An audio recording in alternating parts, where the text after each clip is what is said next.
এপাশে রয়েছে রূপনারায়ণ নদ, সামনে রয়েছে গোপীগঞ্জ পয়েন্ট,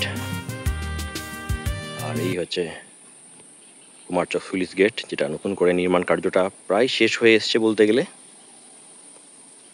আর দেখুন কুমারচক স্লুইস গেটের সামনে যে রিং বাঁধটা করা হয়েছে, কোথায় লেগে রয়েছে রূপনারায়ণের জলতল।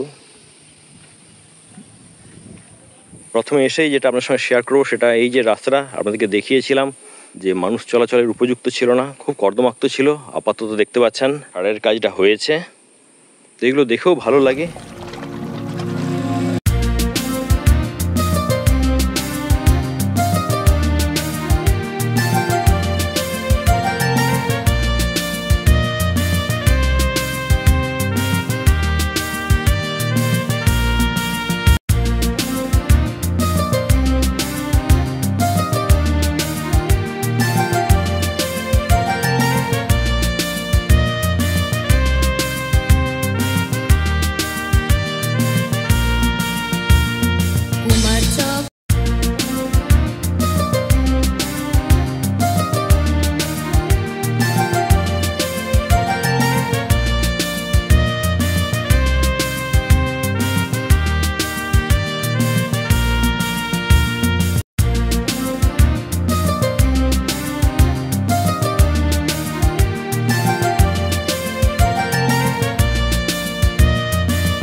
রাখছি, সতর্ক থাকবেন, টাটা।